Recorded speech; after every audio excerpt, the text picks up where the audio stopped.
Rhea arrived at the remote military base on a cold morning, her small duffel hanging from one shoulder as shuttles roared overhead. She looked like the kind of girl no one would notice in a crowd. Quiet eyes, steady steps, soft voice. The soldiers unloading cargo barely glanced at her, except to joke about the new civilian tech girl they assumed would slow them down. Rhea didn't respond. She simply walked past them with the same calm expression, as if none of their words mattered. Inside the base, she worked in the engine bay, surrounded by metal, fuel, and noise. The other technicians were loud and rough, often teasing her for being too gentle to work in such a harsh place. But she was never clumsy, never unsure. Her hands moved fast, precise, like she had done this 1,000 times before.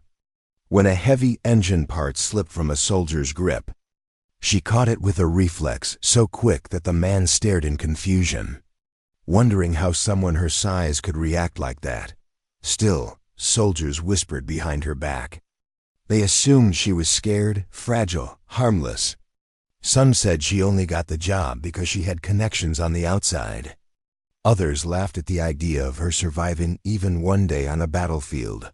One afternoon, during a routine system check, Rhea quietly corrected a critical mistake made by Derek, a loud soldier with a fragile ego. She pointed out the error without emotion, but to him, it felt like an insult in front of his squad. His friends laughed at him, and Rhea walked away without realizing she had just stepped on the pride of the most impulsive man on the base.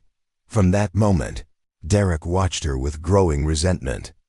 Each day he grew more irritated by her calm silence, the way nothing seemed to shake her, the way she never reacted to insults or jokes.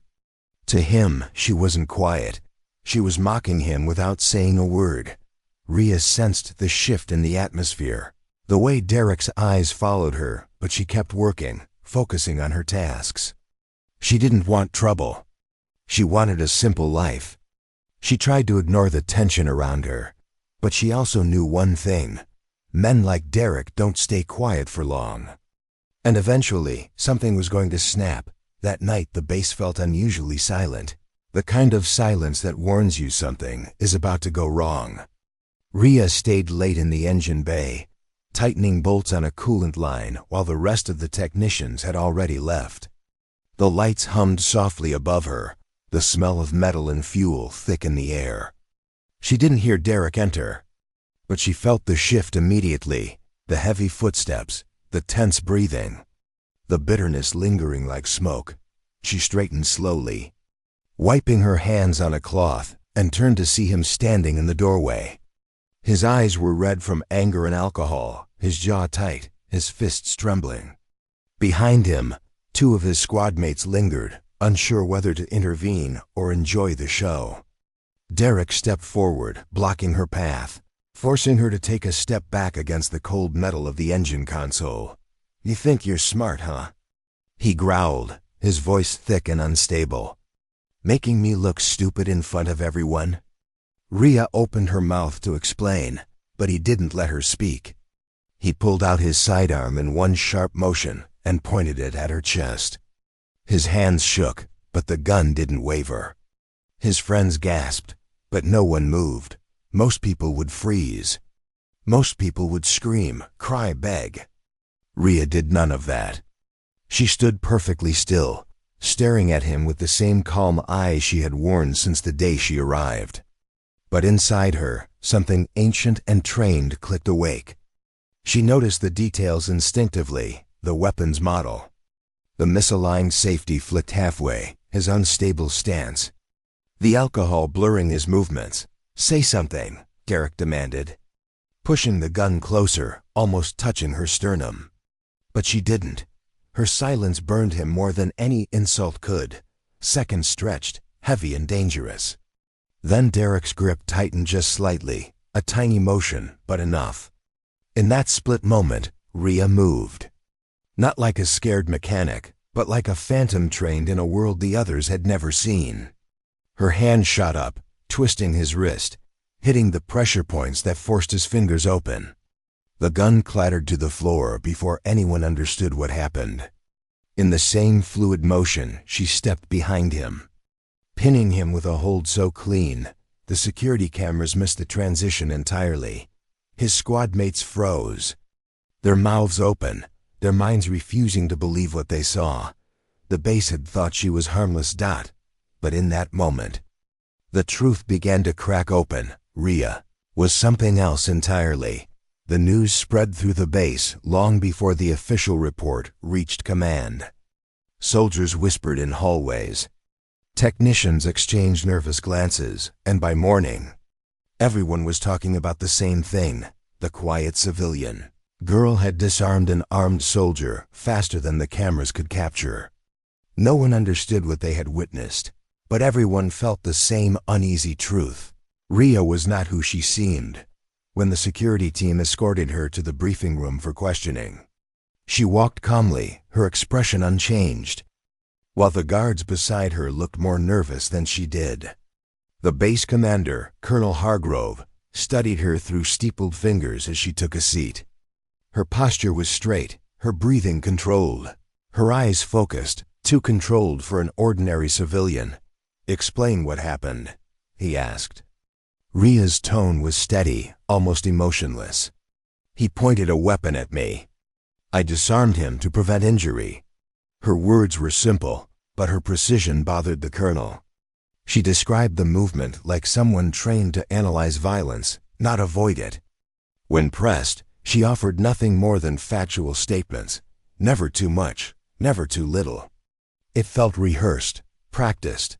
After she left, the medic who examined Derek reported something startling. The pressure points Rhea used required advanced combat knowledge civilians didn't have. The bruises on Derek's wrist matched restraint techniques used only in classified military units. That alone drew suspicion. Meanwhile, the soldiers who once mocked her now watched her from a distance. They noticed things they had ignored before, how she always chose seats with her back to the wall, how she scanned every room subtly, how her footsteps were too silent for someone not trained to move like a shadow. Someone spotted faint scars on her arms during a morning inspection, patterns belonging to high-risk survival courses. Another overheard her muttering serial numbers of tools and systems with inhuman accuracy. Rumors turned wild. "She's a spy." "No, she's enhanced." "I heard she fought before joining." That wasn't normal speed. Not even for a soldier. Late that night, a technician who had worked at another classified outpost whispered the name no one had used in years: Ghostwalkers. An elite covert group said to operate outside official records. A program rumored to be shut down after a failed mission. The more they thought about it, the more it made sense. Rhea wasn't hiding from danger. She was hiding from her past. And now, the entire base was starting to see the cracks in the mask she never wanted to take off. The attack came without warning, just before dawn, when the base was at its quietest. The lights flickered once, then died completely. The alarms didn't blare. The defense system didn't activate. Everything simply went dark. A chilling silence swept across the corridors as emergency lights blinked faintly to life, painting the metal walls in a dim red glow. Rhea froze mid-step, feeling the shift in the air before anyone else even realized something was wrong. Then the distant rumble came, a deep, heavy vibration that rattled the floor. Explosions echoed from the outer perimeter. Soldiers scrambled out of their bunks, confused and half awake. Some grabbed weapons, others stumbled toward command posts, but no one understood the pattern of the attack. Comms were offline. Radar was down. It felt like the base had been blinded from the inside. When the first scream came through the corridor, panic hit like wildfire. Rhea didn't hesitate. While everyone else ran in different directions, she moved with purpose, sprinting straight toward the generator bay. She knew how a base collapses, not from the attack itself, but from the confusion it creates. She bypassed the locked doors manually, rerouted emergency power with a precision the engineers couldn't match, and brought partial systems online. Lights flickered back, consoles hummed awake, and for the first time since the attack began, the base could see again. Soldiers stared at her, stunned by how quickly she restored order. But the shock didn't last long. The enemy breached the east wall. Alien silhouettes darted through the smoke, their movements fast and coordinated. The commanding officer tried to give orders, but a collapsing beam crushed him before he could finish. Without leadership, chaos returned. Rhea stepped forward, voice steady, cutting through the noise. "Secure the choke points. Delta Squad, fall back to the inner bay. Bravo Squad with me." No one questioned how she knew their formations. No one stopped to ask why she sounded like someone who had led soldiers before. They just obeyed.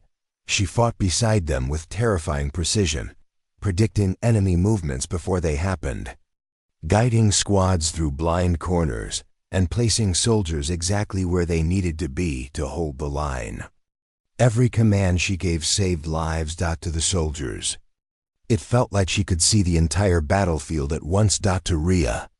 It felt like she had stepped back into a life she tried to bury. By the time reinforcements arrived, the enemy was pushed out, and the base was staring at her in stunned, breathless silence. The quiet technician had just become their strongest defender. The smoke had barely settled when the last alien ship broke off and vanished into the sky, leaving behind a ruined base, wounded soldiers, and a silence heavy enough to crush the air itself. Rhea stood at the center of it all, her hands marked with dust and burns, her breathing steady even though her heart was pounding with memories she had buried for years. Around her, soldiers whispered, not with fear this time, but with awe. The girl they once ignored had just saved their lives, the base, and maybe even the entire region. But with victory came questions. Too many. Colonel Hargrove, bandaged and pale but determined, called her into the command room that now flickered with half-functional screens. The survivors gathered behind him, their faces still shaken from the battle. Rhea walked in quietly, her posture straight but her eyes shadowed by a heaviness she could no longer hide. "Who trained you?" the colonel asked. "No civilian can do what you did." She could have lied. She could have avoided the truth like she always had. But the attack had changed everything. She could no longer pretend to be someone ordinary. She had seen fear in their eyes. And trust too. Slowly she exhaled.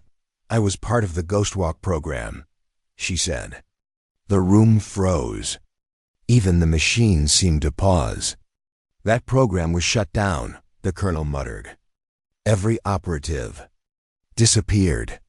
"I walked away," Rhea whispered. "I didn't want to be a weapon anymore." Her voice cracked not with weakness, but with honesty. She told them how she refused a classified assassination order that would have destroyed innocent lives. She vanished into civilian life, choosing to fix engines instead of breaking bones, choosing quiet corners instead of battlefields. She had hoped the world would let her stay hidden, but fate had dragged her back into the light. Silence followed her confession, the heavy kind, filled with judgment, doubt, and the possibility of punishment. Then something unexpected happened. The soldiers stepped forward, one by one. Those she saved. Those who fought beside her. Those who once doubted her strength. They formed a line between her and the command table. "She saved us," one said. "We trust her," another added. "Without her, we'd be dead." The colonel's expression softened. He studied Rhea, not as a threat, but as a soldier without a place to belong. "You have two choices," he said gently. "You can disappear again, or you can stay. Train us. Help us rebuild. Help us be better." Rhea looked at the damaged base, at the soldiers who stood for her, at the life she thought she had lost forever. For the first time, she didn't feel like a ghost. "I'll stay," she said softly. And just like that, the girl they underestimated became the backbone of the entire base, not because she was forced to, but because she finally chose to be who she truly was.